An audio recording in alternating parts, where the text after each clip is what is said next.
കാർത്തികപ്പള്ളി സ്കൂളിൽ നിന്ന് വാർത്ത റിപ്പോർട്ട് ചെയ്യാൻ പോയ മാധ്യമങ്ങൾ അവിടുന്ന് ബലം പ്രയോഗിച്ച് ഇറക്കിവിടുന്നൊക്കെയാണ് പഞ്ചായത്ത് മെമ്പർ ഉൾപ്പെടെയുള്ള ആളുകൾ പറയുന്നത്. ഏത് പഞ്ചായത്താ?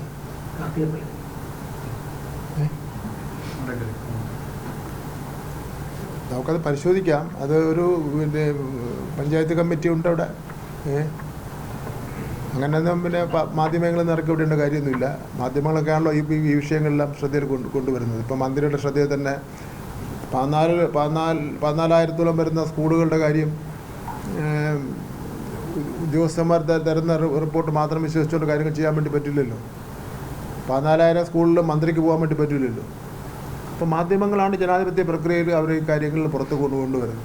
അപ്പോൾ അത്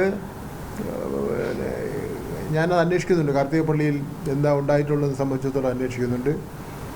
എന്തുകൊണ്ട് മാധ്യമങ്ങളെ അത് കയറ്റിയില്ലെന്ന് സംബന്ധിച്ചുള്ള അന്വേഷണം നടത്തുന്നുണ്ട്. അവിടുത്തെ പഞ്ചായത്തിനോട് വിശദീകരണം ചോദിക്കുന്നുണ്ട്. അവിടെ നേരത്തെ ഇവിടെ സൂചിപ്പിച്ച പോലെ അവിടെ ക്ലാസ് ഉണ്ടായിരുന്നു എന്ന് സംബന്ധിച്ചിടത്തോളം അന്വേഷണം നടത്തുന്നുണ്ട്. അന്വേഷണം നടത്തി കൊല്ലത്തെടുത്ത പോലെ തന്നെ ഒരു വിട്ടുവീഴ്ചയില്ലാത്ത നിലയിലുള്ള നടപടികൾ സ്വീകരിക്കും.